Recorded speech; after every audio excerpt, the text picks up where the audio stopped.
नमस्कार, good evening, welcome back to exemplar CH. Friends, आज TGT PGT English practice paper 6 आपके समक्ष video important होने वाला है। आइए शुरू करते हैं बिना समय गंवाए। Question number 1, which theoretical company change its name to Kingsman in 1603। तो आपको बताया था 1603 में क्वीन एलिजाबेथ का डेथ होता है, ठीक है। और उस समय जो द चैम्बरलेंस मैन है ना, वो किंग्स मैन के नाम से जाना जाता है 1603 में। यानी ये जो कंपनी थियोरेटिकल कंपनी है वह किंग्स मैन में बदल जाती है जब 1603 में कौन आता है बताइए? जेम्स प्रथम आते हैं 1603 में, ठीक है। चलिए आगे बढ़े। नेक्स्ट क्वेश्चन कहना है कि who sister's plight did Virginia Woolf imagine. तो कहना है कि वर्जीनिया वुल्फ ने किसकी बहन की दुर्दशा को कल्पना किया था? तो वो शेक्सपियर की सिस्टर को बोली थी वर्जीनिया वुल्फ। वर्जीनिया वुल्फ की बात करते हैं तो इंग्लिश राइटर हैं, और अगर बात करते हैं डेट ऑफ बर्थ का तो 1882 में इनका जन्म होता है, जबकि 1941 में डेथ होता है। वर्जीनिया वुल्फ बेसिकली एक नॉवेलिस्ट हैं। इंपॉर्टेंट जो उनके नावल्स हैं Mrs Dalloway 1925 and to the lighthouse जो 1927 में पब्लिश होता है। इंपॉर्टेंट उनके कुछ नावल्स हैं। बढ़ते हैं आगे क्वेश्चन नंबर 3 की ओर।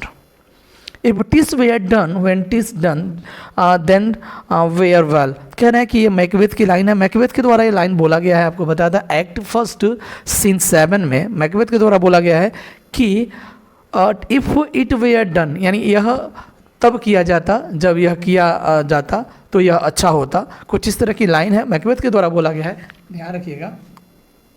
चलिए आगे बढ़ते हैं। Dryden heroic tragedy all for love, ये 1677 में आया है, ठीक है। 1677 में all for love is based on Antonian Cleopatra. तो आपको ध्यान रखिएगा, एंटोनियन क्लियोपात्रा 1607 में आया है और 70 साल बाद 1677 में एंटोनियो क्लियोपात्रा पर बेस्ड ऑल फॉर लव आता है ड्राइडेन के द्वारा। Nahum Tate gave a happy ending to King Lear. तो कह रहे हैं कि नाहम टेट जो है हैप्पी एंडिंग देते हैं किसका? किंग लियर का। आप बताइएगा किससे किससे शादी करवाते हैं Nahum Tate. Caliban in the Tempest, Tempest की बात करते हैं तो 16 से 11, 10 से 11 एसोसिएटेड विद द अर्थ। कैलिमन जो है किससे एसोसिएट है? अर्थ से। On 4th October 1802 Wordsworth married Mary Hutchinson who had been his school fellow at Penrith. तो पेनरिथ ध्यान रखिएगा, मैरी हचिंसन के साथ पेनरिथ में पढ़ा करती थी और फाइनली वो 4 अक्टूबर 1802 में वर्ड्सवर्थ मैरी हचिंसन से शादी कर देते हैं। उनकी मित्र रही हैं पेनरिथ स्कूल में। William Wordsworth was an English romantic poet and critic, well known है, नो प्रॉब्लम। नंबर 9 की बात करते हैं। Wordsworth became poet laureate in 1843 after the death of Robert Southey. तो ध्यान रखिएगा 1843 में रॉबर्ट साउदे का डेथ होता है और 1843 में वर्ड्सवर्थ बनते हैं पोएट लॉरेट और 1850 तक, ठीक है। At the request of the Prime Minister Robert Peel, Wordsworth accepted the honor poet laureate। इनके रिक्वेस्ट पर, यानी जो उस समय के पीएम थे इंग्लैंड के और वो रॉबर्ट पील थे, पील के रिक्वेस्ट पर उन्होंने क्या किया था? पोएट लॉरेट को एक्सेप्ट किया था। Robert peel assured him that you shall have nothing required of you। तो उन्होंने यह भरोसा दिलाया था कि आपसे कुछ भी नहीं मांगा जाएगा और आप एक्सेप्ट कर लीजिए, तब जाकर के उन्होंने एक्सेप्ट किया था, ठीक है। नेक्स्ट बात करते हैं। कह रहा है कि किड्स रेफर्ड एंडेमियन। एंडेमियन की अगर बात करते हैं भाई साहब तो पब्लिश होता है 1818 में। एक पोयम है जॉन किड्स के द्वारा लिखा गया एंडेमियन। कह रहा है कि a trial of my powers of imagination, ऐसा किड्स ने बोला है एंडेमियन को संदर्भित करते हुए कि एक ट्रायल है मेरे क्या जो कल्पनाओं का, जो शक्तियों का क्या एक ट्रायल है। Keats appeared as a member of the Cockney school of English poetry. तो इसको ध्यान में रखिएगा, Cockney school of English poetry का जो है ना वो उसके एक मेंबर के रूप में भी अपीयर होते हैं। Endymion was the brainsick shepherd prince of Mount Latmos. तो कह रहा है कि ब्रेन सिक सिफर्ड का कहानी रहता है एंडेमियन, और एंडेमियन कौन है? एक सिफर्ड ही होता है जो प्रिंस ऑफ माउंट लेटमॉस का होता है। Keats Endymion is dedicated to Thomas Chatterton. ये इंपॉर्टेंट हो जाता है कि थॉमस चैटरटन को डेडिकेट किया गया है एंडेमियन, जो किड्स के द्वारा लिखा गया पोयम है। In Endymion we can see the influence of Spenser, और कह रहा है कि इंडियन में हम लोग किड्स के द्वारा लिखा गया इंडियन जो है ना, उसमें हम स्पेंसर के इन्फ्लुएंस को देखा जा सकता है, ऐसा बोला गया है। नंबर नेक्स्ट है in bright star Keats uses the star imagery, कह रहा है कि स्टार इमेजरी का यूज किए हैं किसमें, ब्राइट स्टार में। ब्राइट स्टार की बात करते हैं तो एक लव सोनेट है, क्या भाई साहब, लव सोनेट है, लव सोनेट है किसके द्वारा, किड्स के द्वारा, और पब्लिश कब होता है, 1820 में पब्लिश होता है ब्राइट स्टार। नंबर नेक्स्ट बात करते हैं, कह रहा है कि in tales from Shakespeare, tales from Shakespeare Charles Lamb का है, ये भी ध्यान रखिएगा। मेरी यानी मेरी लैम्ब हैंडल्ड 14 कॉमेडीज, जबकि चार्ल्स हैंडल्ड 6 ट्रेजेडी। तो कह रहा है कि tales from Shakespeare Mary Lamb और चार्ल्स लैम्ब के द्वारा कलेक्ट किया गया विलियम शेक्सपियर का जो भी कहानियाँ हैं उनकी बात कर रहा है, और कह रहा है जिसमें 14 कॉमेडीज़ हैं और 6 ट्रेजेडीज़ को शामिल किया गया, टोटल 20 प्लेस हैं इसमें, ठीक है, ये भी ध्यान रखिएगा। John Scott was the editor of London magazine, तो लंदन मैगजीन का एडिटर कौन है, जॉन स्कॉट है। Coleridge use the epithet a gentle hearted Charles, Charles Lamb को उन्होंने जेंटल हार्टेड चार्ल्स बोला था, किसने, एस.टी. कॉलरिज ने। Lamb as essayist was much influence by Sir Thomas Browne, Sir Thomas Browne से बड़ा ही प्रभावित थे कौन, लैम्ब, जबकि फ्रांसिस बेकन मॉन्टेग से प्रभावित थे। लैम्ब को प्रिंस ऑफ एसेस्ट कहा जाता है, father of English essay Bacon को, और फादर ऑफ एसे मॉन्टेग को बोला जाता है, इसको भी ध्यान में रखिएगा। नंबर नेक्स्ट बात करते हैं, lamb uses the imaginary name क्या है, टेस्टिसिया एंड सेरासिया इन बैचलर्स कंप्लेंट। तो आपको बताया था बैचलर्स कंप्लेंट के बारे में बात करते हैं सबसे पहले। तो बैचलर जो कंप्लेंट्स हैं वो आता है 1823 में बाय लैम्ब, 1823 में। और एक चीज़ आपको बताया था, ए एसे है और एसे ऑफ इलिया के एक पार्ट भी है। अब बैचलर्स कंप्लेंट है ना, एसे ऑफ जो इलिया है, ठीक है, एसे ऑफ इलिया के एक हिस्सा है, और एक बैचलर कंप्लेंट क्या है, एक एसे है। इसमें 2 नाम का जिक्र हुआ है, एक है टेस्टेसिया और एक है सेरासिया, ये 2 इमेजिनरी नेम हैं जो बैचलर कंप्लेंट्स में शामिल हैं, ठीक है फ्रेंड्स। बढ़ते हैं आगे। Lamb's poem the old familiar faces, बड़ा इंपॉर्टेंट पोएम है। कह रहा है कि the old familiar faces is concern with the death of Lamb's mother, किससे जुड़ा है, तो लैम्ब के माँ के डेथ से जुड़ा हुआ है, इसको ध्यान में रखिएगा। अगर बात करते हैं पब्लिशिंग डेट का, तो 1798 जब रोमांटिसिज्म की शुरुआत हुआ था तब यह पब्लिश होता है, the old familiar faces. Lamb Satan's in search of wife is a humorous ballad, एक चीज़ आपको बता दें, ये कह रहा है कि जो Satan's in search of wife, ये ध्यान रखिएगा, एक वर्क है, कह रहा है कि एक ह्यूमरियस बैलेड है, लेकिन कहीं कहीं, अब चूंकि ह्यूमरियस बैलेड मैं बता रहा हूँ, कहीं कहीं देखा गया है कि शॉर्ट प्रोज पीस है by Lamb, originally publish in 1831, 1831 में Seton in search of wife short prose piece बोला गया है, और यहाँ पर ह्यूमरियस बैलेड भी बोला गया है। अगर आपके नॉलेज में होगा तो मैं आपसे जानना चाहूँगा, आप ज़रूर इसके बारे में डिस्कस करिएगा कि क्या है सेटन इन सर्च ऑफ वाइफ, ठीक है। मैं जहाँ तक सर्च किया हूँ तो शॉर्ट प्रोज पीस है चार्ल्स लैम्ब के द्वारा, 1831 में फाइनली पब्लिश होता है। सेली की बात करते हैं। O world O life O time is the opening line of the poem a lament, ये पी.बी. शेली के द्वारा लिखा गया एक लैमेंट पोएम है, और बात करते हैं जो आया है 1821 में आया है ए लैमेंट, और उसका ओपनिंग लाइन है ओ world O life O time, और इसमें फिगर ऑफ स्पीच भी पूछता है। तो फिगर ऑफ स्पीच आप 23 का बता सकते हैं, कौन सा फिगर ऑफ स्पीच इसमें है। शेली मास्क ऑफ एनार्की, तो मास्क ऑफ एनार्की की बात कर रहे हैं, कह रहे हैं कि एक सटायर है, ठीक है, और लिखा गया था 1819 में, और आपको बताया था ये मास्क जो है 1832 में क्या है पब्लिश होता है, मास्क ऑफ एनार्की। भाई साहब ध्यान रखिएगा इस क्वेश्चन को, क्योंकि 1822 में उनका डेथ हो जाता है, और 1832 में इनका finally mask of anarchy publish होता है। चलिए आगे बढ़ते हैं 25 की ओर। To me the cup of life has been dealt in another measure Lamb's stranger written in the dejection near Naples. तो कह रहा है कि एक है stranger written in dejection near Naples की जो लाइन है, to me that cup of life, अर्थात कह रहा है कि मेरे जीवन का जो वो कप है ना, जीवन का जो कप है और दूसरे पैमाने पर के अनदर मेजरमेंट दूसरे पैमाने पर डिल्ट किया गया, निपटाया गया है। कुछ इस तरह की लाइन है, लिया गया है written in rejection in Naples by Charles Lamb. ठीक है, डन।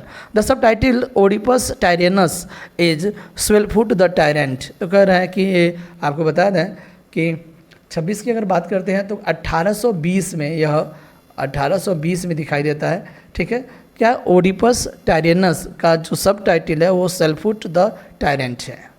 नेक्स्ट बात करते हैं, कह रहा है कि द टाइटल ऑफ सेली incomplete dream allegory is the Trump of life. तो कह रहा है कि अनफिनिश्ड वर्क है द ट्रम्प ऑफ लाइफ, और ट्रम्प ऑफ लाइफ की अगर बात करते हैं तो अनफिनिश्ड है और 1822 में लिखा जा रहा था लेकिन कंप्लीट नहीं हो पाया। लैम्ब इज़ पर्सनल एसेस्ट, सबको पता है कि पर्सनल एसेस्ट ऑटोबायोग्राफिकल टचेस ज़्यादा रहता है। His essays are deeply personal and autobiographical, और फिर बोल भी दे रहा है कि डीपली पर्सनल है और ऑटोबायोग्राफिकल भी है। सर्कस चाइल्ड जो सिस्सी जूप है उसकी बात कर रहे हैं, and great green appear in the hard times. हम अब बात कर रहे हैं हार्ड टाइम्स, चार्ल्स डिकेंस के बारे में। ठीक है, चार्ल्स डिकेंस के बारे में जो उनका लिखा गया नावल है हार्ड टाइम्स, वो 10वां नावल है और फाइनली पब्लिश जो होता है भाई साहब वो 1854 में होता है, 1854 में by Charles Dickens. Edwin druid की आप बात कर लें, अनफिनिश्ड नावल है यानी अंतिम नावल है, और अगर बात करते हैं तो 1870 में यह पब्लिश होता है। ठीक है, और फाइनल नावल है, सबको पता है यह Edwin Drood. The last delay, ये ध्यान रखिएगा क्या कह रहा है, the last delay is the subject matter of Little Dorrit. तो लिटिल डोरिट की अगर बात करते हैं तो 1857 में पब्लिश होता है, और उसका जो सब्जेक्ट मैटर है, जो कानून में देरी होती है ना, वो सब्जेक्ट मैटर है by Charles Dickens. The most worthless work of Dickens is the child's history of history of England. कह रहे हैं कि सबसे बेकार जो वर्क है चार्ल्स डिकेंस का वो है the child's history of England, the child's history of England, इसको ध्यान रखिएगा। द टर्म अरिस्टोक्रेटिक क्लासेस का क्या मतलब है, तो अरिस्टोक्रेटिक क्लासेस को बारबेरियंस बोलते हैं, बारबेरियंस, इसको ध्यान में रखिएगा। थोड़ा सा और इसको डिटेल में हम जाएंगे तो कह रहे हैं कि बारबेरियंस जो है अरिस्टोक्रेटिक क्रेसी बोलते हैं। द फिलिस्तीन जो होता है मिडिल क्लास से संबंधित होता है, और जो पॉपुलस है ना वह वर्किंग क्लास है। ध्यान रख सकते हैं इस चीज़ को क्योंकि बड़ा इंपॉर्टेंट है अगर हम बात करते हैं तो कह रहा है कि अब हम बात जानते हैं किसका कर रहे हैं, मैथ्यू आर्नोल्ड की हम बात कर रहे हैं, और मैथ्यू आर्नोल्ड अपने आप को फिलिस्तीन मानते थे। तो कह रहे हैं कि बारबेरियंस जो है अरिस्टोक्रेसी से संबंधित है, फिलिस्तीन जो है मिडिल क्लास से संबंधित है, जबकि पॉपुलस वो वर्किंग क्लास से संबंधित है। We find the term like culture, barbarians, Philistines and Hebraism in the Arnold culture and anarchy. तो कल्चर एंड एनार्की जो आया था फ्रेंड्स वो 1869 में आया था by Matthew Arnold. Matthew Arnold said Chaucer lacks high seriousness, बड़ा इंपॉर्टेंट है, उन्होंने बोला था कि चासर में सीरियसनेस की कमी पाई जाती है। Matthew Arnold rose the position of chairmanship of poetry at Oxford University. कह रहा है कि ऑक्सफोर्ड यूनिवर्सिटी में जो पोइट्री का चेयरमैनशिप था उसका पोजीशन जो था ना उसको रोज किया, उठाया है, आगे बढ़ाया है। In culture and anarchy Matthew Arnold places himself as a Philistine. देखिए कल्चर और एनार्की में मैथ्यू आर्नोल्ड ने अपने आप को क्या माना है, किस स्थान पर रखा है, फिलिस्तीन के स्थान पर रखा है। ठीक है, फिलिस्तीन, और आपको बता दूं वंस अगेन, फिलिस्तीन जो है भाई साहब वो मिडिल क्लास है। ठीक है, और बारबेरियंस अरिस्टोक्रेसी है, पॉपुलस जो है वर्किंग क्लास है। ठीक है, तो इसको भी ध्यान में रखिएगा। चलिए आगे बढ़ते हैं। Tennyson's Queen Mary is a drama. Tennyson का जो क्वीन मैरी है 1875 में आता है ड्रामा। ठीक है, क्वीन मैरी 1875 में आता है टेनिसन के द्वारा, इसको ध्यान में रखिएगा। Tennyson took 17 years in completing in memoriam. In memoriam 1850 में पब्लिश होता है। ठीक है, और 17 साल लगे इसको पूरा करने में टेनिसन के द्वारा, ये इंपॉर्टेंट हो जाता है। Tennyson road the poem defence of Lucknow, और डिफेंस ऑफ लखनऊ की बात करते हैं तो 1879 में पब्लिश होता है डिफेंस ऑफ लखनऊ। यूलिसस पोएम बड़ा इंपॉर्टेंट है, 1842 में आता है पोएम। टी.एस. इलियट इस पोएम को परफेक्ट पोएम कहते हैं, ये इंपॉर्टेंट हो जाता है। 42 नंबर का 1842 में पब्लिश होता है।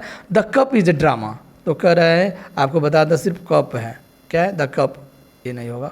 The cup is a drama by Tennyson is a tragedy, तो कह रहा है कि यह ट्रेजिडी है, और आपको बताया था 1881 में पब्लिश होता है, इसको ध्यान में रखिएगा। मॉड की अगर बात करते हैं तो टेनिसन के द्वारा लिखा गया एक वर्क है। कह रहा है कि Maud reflects the spirit of the patriotic passion of the time of the Crimean war की बात करता है इसमें। और अगर मॉड की बात करते हैं तो 1855 में दिखाई देता है यह वर्क। चलिए अब चलते हैं हम लोग थॉमस हार्डी की ओर। कह रहे कि Bathsheba is the heroine of far from the madding crowd. तो कह रहा है कि ये फोर्थ नावल है। कौन सा नावल? फोर्थ नावल है। 1874 में देखने को मिलता है, far from the madding crowd. Bathsheba servant and companion name Liddy. तो कह रहा है कि बाथशेबा का फ्रेंड भी है और उसका नौकर भी है जिसका नाम लिड्डी है। ठीक है। नेक्स्ट है Bathsheba inherited her farm with her uncle. तो उसका जो फार्म है ना वो अपने अंकल से ली है।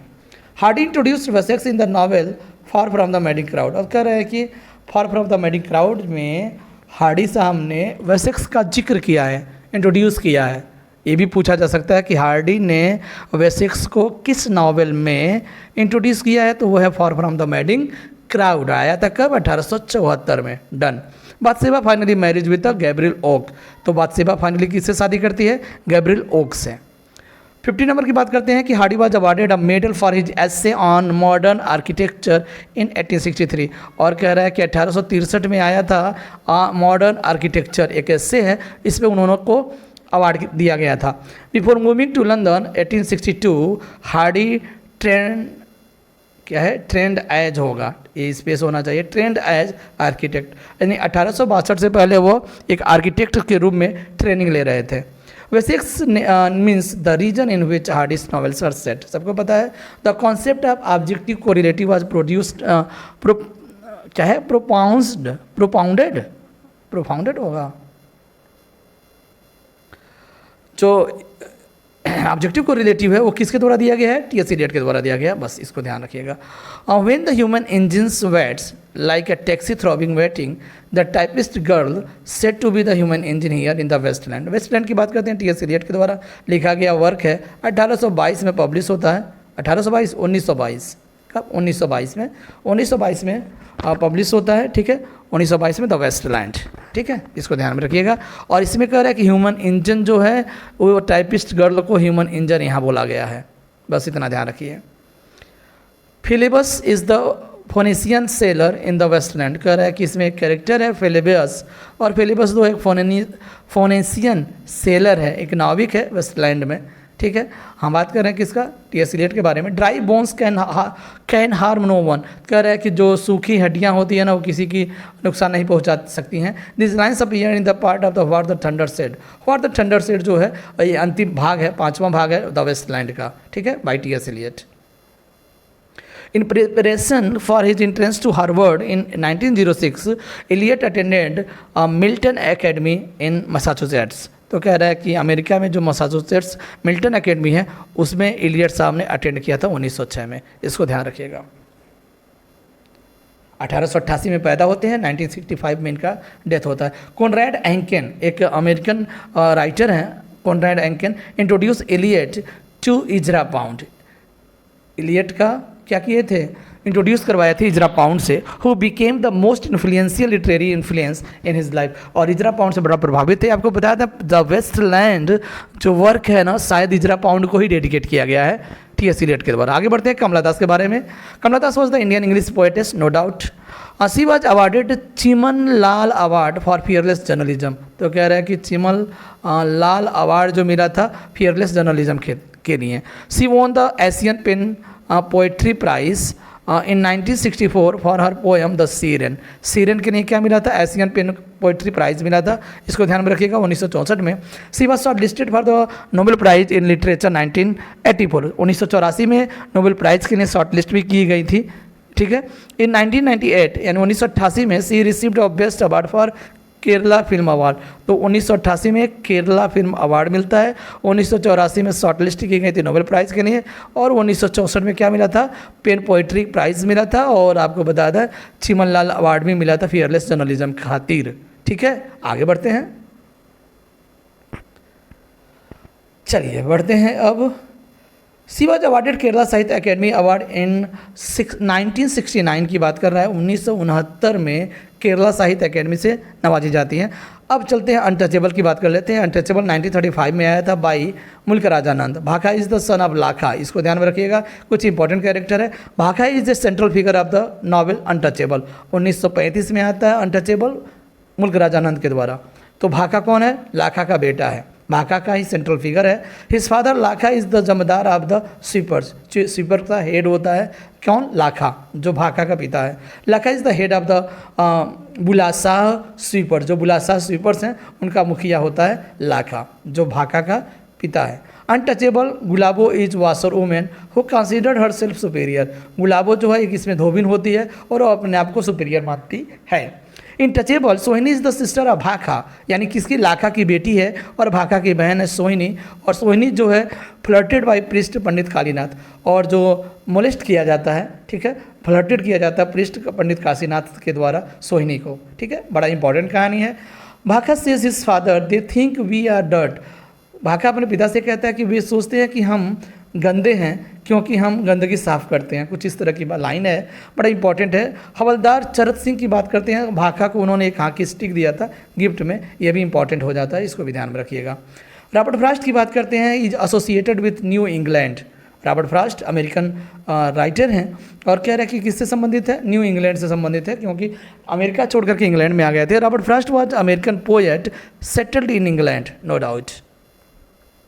Frost got the Medal of Honor from the Congress of the United States when he was 86 year old। तो कह रहे हैं कि जब वो 86 वर्ष के थे तो कांग्रेस ऑफ यूनाइटेड स्टेट्स के द्वारा उन्हें सम्मानित किया गया था। हिज वाइफ इलिनोर, उनकी पत्नी इलिनोर जो है 1938 में उनका डेथ हो जाता है, इसको भी ध्यान रखिएगा। और Frost is known as American grand old man of poetry, देखिए अमेरिका के क्या grand old man of poetry कहलाते हैं भाई साहब, अमेरिका के grand old man of poetry, ठीक है, दादाजी कहे जाते हैं। मूविंग की बात करते हैं, is Robert Frost poem from boy's will, जो 1913 में आता है। मूविंग रॉबर्ट फ्रॉस्ट का एक पोएम है। नेक्स्ट एक हेमिंग्वेज की बात कर लेते हैं, फेयरवेल टू आर्म्स की हम बात लास्ट प्रैक्टिस पेपर में किए थे, ठीक है, उसकी बात कर लेते हैं। तो फेयरवेल आर्म्स की बात करते हैं तो कह रहा है कि आया है 1929 में, ठीक है, फेयरवेल जो हेमिंग्वे का फेयरवेल टू आर्म्स 1929 में आता है और इटली में सेट है, यह बताना था। Catherine Barkley is a character from Hemingway famous novel farewell to arm, और उसी के कैरेक्टर का एक कैरेक्टर है कैथरीन बर्कले, इसको भी ध्यान में रखिएगा। Ernest Hemingway visited Spain during the civil war, और कह रहा है कि देखिए सिविल वॉर के दौरान वो स्पेन को विजिट किए थे। Utilizes his experiences in the book for whom the bell tolls, तो कह रहा है कि जो एक नॉवेल है हेमिंग्वे के द्वारा 1914 में आता है भाई साहब, 1940 में आता है, और जब सिविल वॉर में विजिट किए थे तो उसके अनुभवों को उन्होंने इसमें रखा है, शामिल किया हुआ है। Robert Jordan is a character for whom the bell tolls, देखिए एक इंपॉर्टेंट कैरेक्टर है रॉबर्ट जॉर्डन, किससे, for whom the bell tolls में, जो 1940 में आया है, हेमिंग्वे के द्वारा एक नॉवेल है, उसका कैरेक्टर है Robert Jordan. Ernest Hemingway's men at war, ध्यान रखिएगा, men at war is a collection of short stories का कलेक्शन है, आया है 1942 में। Hemingway in our time is a collection of stories, और कह रहा है कि अभी इन आवर टाइम जो है 1924 में आता है और कह रहा है कलेक्शन ऑफ स्टोरीज है। इंडियन कैंप की बात करते हैं, is Hemingway's famous short story, Indian camp, देखिए इंपॉर्टेंट हो जाता है। इंडियन कैंप हेमिंग्वे का एक फेमस शॉर्ट स्टोरी है। अब फेयरवेल टू आर्म्स, जिसका जिक्र मैंने कर दिया है पहले ही, फेयरवेल टू आर्म्स जो है 1929 में आया, एक नॉवेल है हेमिंग्वे के द्वारा, और क्या डील करता है, actual disappointing experiences of war, जो डिसपॉइंटिंग एक्सपीरियंसेस होते हैं, अनुभव होते हैं ना वार के, उसको इसमें शामिल किया गया है। फॉकनर की बात करते हैं, Faulkner's mosquito is a satirical novel, तो मॉस्किटो आया 1927 में, एक नॉवेल है, ठीक है, विलियम फॉकनर के द्वारा, ठीक है, इसको ध्यान में रखिएगा। Faulkner won 2 national book award, देखिए 2 नेशनल बुक अवार्ड मिलता है फॉकनर को, one for his collection short stories और 1951 1951 में कुछ कलेक्टेड शॉर्ट स्टोरीज है, उसके लिए मिलता है। 88 की बात करते हैं, a fable in 1955 Faulkner wanted to join Hollywood, कह रहा है कि 1955 में फॉकनर क्या चाहते थे, हॉलीवुड को ज्वाइन करना चाहते थे। So he moved there in order to become a screenwriter, और हॉलीवुड में जाकर के स्क्रीन राइटर के रूप में काम करना शुरू कर दिए थे। He is best known for his novels and short stories set in the fictional Yoknapatawpha county Mississippi. अब इसकी जिस तरह से इंग्लैंड में हार्डी साहब ने वेसेक्स बनाया था, उसी तरह से इनका फिक्शनल एक कंट्री है, कह सकते हैं, या एक स्थान है जिसको योकना पटाफा बोल सकते हैं, ठीक है, किसके द्वारा, बोलिए किसके द्वारा? फॉकनर के द्वारा, विलियम फॉकनर के द्वारा। लाइट इन अगस्त की बात करते थे, क्वेश्चन नंबर 90 का। Is the novel of Faulkner attacks Protestant. Protestant पर क्या है? एक अटैक है light in August. Light in अगस्त की बात करते हैं तो 1932 में पब्लिश होता है बाय विलियम फॉकनर। लेमेंटाइन, अब जॉन मिल्टन और जॉन गाल्सवर्दी की बात कर लेते हैं, टीजीटी की बात कर लेते हैं। कह रहे हैं कि Lamartine has describe Paradise Lost, the dream of Puritan fallen asleep over his Bible. तो ऐसा वक्तव्य किसने दिया है? लेमेंटाइन ने दिया है। In Milton's life the period of 1632 to 1637, तो वो हार्टन पीरियड के नाम से जाना जाता है, वेल नन है। Dryden commented on Milton, this man cuts all out on the ancient too. तो ऐसा कमेंट ड्राइडन साहब ने किया है मिल्टन के बारे में। The meaning of allegro is the joyous और हैप्पी मैन। सबको पता है कि एलेग्रो का मतलब होता है हैप्पी मैन या joyous man. Milton has expressed support for polygamy in the tract De Doctrina Christiana. तो इसको ध्यान में रखिएगा, किसको? पॉलीगैमी को, बहुविवाह को सपोर्ट करने के लिए लिखा गया था, इसमें उन्होंने एक्सप्रेस किया है। Milton was a belated Elizabethan poet, belated Elizabethan poet के रूप में जाने जाते हैं। सैमसन अगरिस्ट की बात करते हैं, 1671 में आता है, आर्थरेगी क्लोजेट ड्रामा है बाय जॉन मिल्टन। गाल्सवर्दी की बात करते हैं तो Galsworthy for from the four winds, ये जो 1798 या 99 में आया था, ठीक है, 1700 की 1897 में आया था, ठीक है, 1897 में शायद आया था या 99 में आया था शायद। तो कह रहा है कि फ्रॉम द फोर विंड्स जो है एक शॉर्ट स्टोरीज है और जॉन सिन जॉन के नाम से लिखा गया था, ठीक है, 1904 तक। Galsworthy is a realist both minute and delicate. फिर है वाल्टर हाउ, ये देखिए एक मर्चेंट ऑफ वेनिस जो था ना, उसमें भी एक लाइन था जो पोर्सिया बोलती है, the quality of mercy is not strength. तो ये लाइन आपको बताया था, वाल्टर हाउ भी बोलता है। कहाँ? ये वाटर नहीं, ये वाल्टर है भाई साहब, वाल्टर है, वाल्टर हाउ है, ठीक है। वाल्टर हाउ बोलता है कि the quality of mercy is not strength, justice में, जो 1910 में आता है, justice play by John Galsworthy. वेलविन की बात करते हैं। वेलविन जो है ये आर्टिस्ट है पीजन में, और 1914 में पीजन आता है, ठीक है, 1914 में पीजन।